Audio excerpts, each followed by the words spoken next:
दतिया से खबर बता रहे हैं, उपचुनाव को लेकर खबर है। बीजेपी प्रत्याशी के ऐलान के बाद बवाल मच गया है। सड़क पर उतरे डॉक्टर नरोत्तम मिश्रा के समर्थक। नाराज कार्यकर्ताओं ने हाईवे जाम कर दिया है। बीजेपी पदाधिकारियों के इस्तीफे का दौर शुरू हो गया है।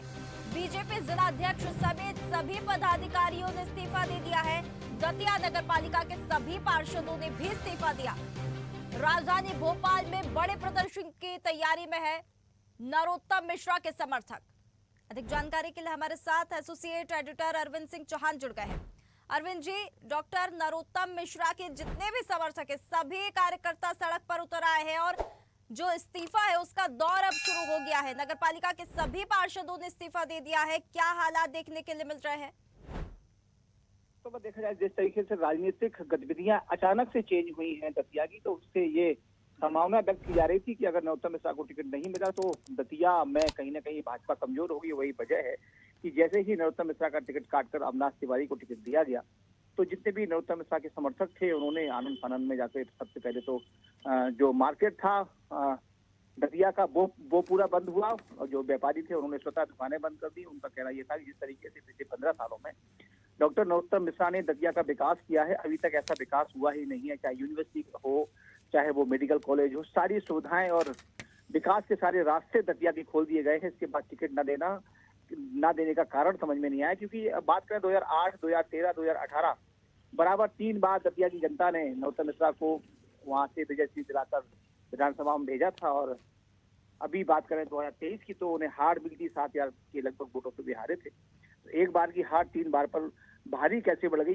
गई इसी का समर्थन करते हुए, और जितने भी भाजपा कार्यकर्ता हैं और जो पदाधिकारी हैं, नगर पालिका के पार्षद हैं, उन्होंने एक साथ सामूहिक इस्तीफा दिया। और बड़ी बात यह है, जो जिलाध्यक्ष है रघुवीर कुशवाहा, उन्होंने भी इस्तीफा दे दिया है। और जिले के जितने भी पदाधिकारी हैं, चाहे महामंत्री हों, चाहे वो कोषाध्यक्ष हों, जो भी पदाधिकारी है, सभी ने एक साथ इस्तीफा दिया। तो साफ तौर पर देखा जाए जिस तरीके से नरोत्तम मिश्रा का टिकट काटा गया है, तो वो कहीं ना कहीं भाजपा को नुकसान करेगा और आक्रोश पैदा हो रहा है इस समय। बिल्कुल अरविंद जी, देखिए जिस प्रकार से कल बात की थी कि जो राजेंद्र भारती है उनका फैसला जब कोर्ट ने सुरक्षित रखा था और जब फैसला आया तब चर्चाएं चल रही थी कि किस प्रकार से उपचुनाव पर प्रभाव पड़ेगा। अब जो ये इतना बड़ा विरोध और बवाल देखने के लिए मिल रहा है, इसका किस प्रकार से असर देखने के लिए मिलेगा दतिया उपचुनाव पर? देखिए, उपचुनाव पर भाजपा ने अगर सारे जो कार्यकर्ता काम ही नहीं करेंगे, क्योंकि मूल मंत्र जो भाजपा की ताकत है वो कार्यकर्ता है। जमीनी स्तर का कार्यकर्ता, पन्ना प्रमुख से लेकर जो मंडल अध्यक्ष होते हैं, वो उनका भाजपा का मूल मंत्र है। और जो भाजपा को मजबूत करने की जो स्थिति है वो यही कार्यकर्ता करते हैं। यही कार्यकर्ता अगर विरोध में काम करेंगे तो अब तय मान लीजिए कि वहाँ के जो परिणाम है वो अच्छे आने वाले नहीं है। हालांकि दतिया की जीत से किसी को ज्यादा फर्क पड़ने वाला नहीं है, क्योंकि भाजपा के पास पूर्ण बहुमत है। तो वहीं साख बचाने के लिए अब कांग्रेस मैदान में उतरेगी, क्योंकि जिस तरीके से बराबर कांग्रेस पे शक्ति चली जा रही है, अगर ये जीत लेती है तो ये सेमीफाइनल माना जा सकता है जो 2028 में चुनाव होना है। और जिस तरीके से नरोत्तम मिश्रा को ये टिकट नहीं मिला है, तो कहीं साफ तौर पर भाजपा वहां जरूर कमजोर होती दिखाई देगी। लेकिन बड़ी बात यह है, साक्षी, ये देखना होगा, अगर ज्यादा प्रदर्शन होता है तो ये भाजपा के जो वरिष्ठ पदाधिकारी हैं उन्हें ये पसंद नहीं होता। उन्हें ये लग रहा होगा कि सारा जो खेल है और जो यहाँ पर जो विरोध प्रदर्शन हो रहा है वो नरोत्तम मिश्रा करवा रहे हैं, तो कहीं की छवि भी इनकी पार्टी में खराब होगी।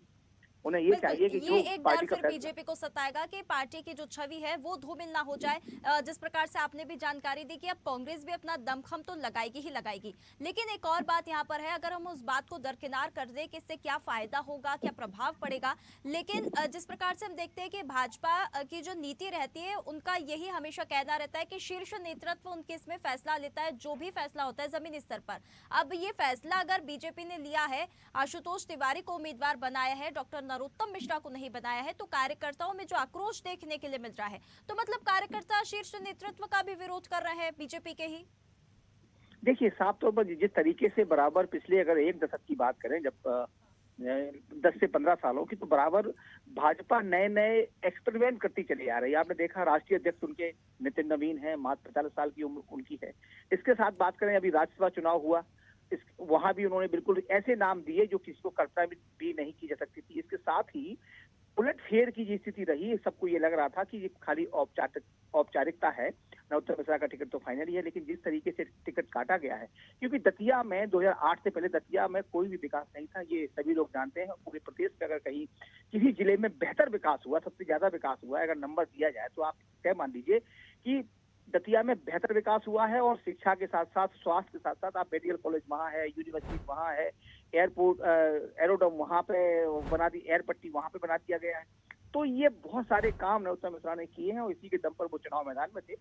हालांकि कोई गलती रही होगी कहीं न कहीं, जब हम कोई टाइट काम करते हैं, कड़ा काम करते हैं, बड़ा काम करते हैं, तो उसका विरोध भी झेलना पड़ता है। और शायद ये हमारी दतिया बिल्कुल अरविंद जी, और कहीं ना कहीं उमा भारती के समर्थक भी आशुतोष तिवारी माने जाते हैं और युवा चेहरा है। बिल्कुल आपने सही कहा कि एक्सपेरिमेंट बीजेपी करती है, लेकिन अभी जो ये एक्सपेरिमेंट अगर किया गया है तो उसका कहीं ना कहीं खामियाजा भुगतना ना पड़ जाए बीजेपी को। अब इस मामले में और क्या होता है, विरोध कितना और आगे बढ़ता है, ये तो देखने वाली बात होगी। बहुत धन्यवाद आपका हमारे साथ जुड़ने के लिए।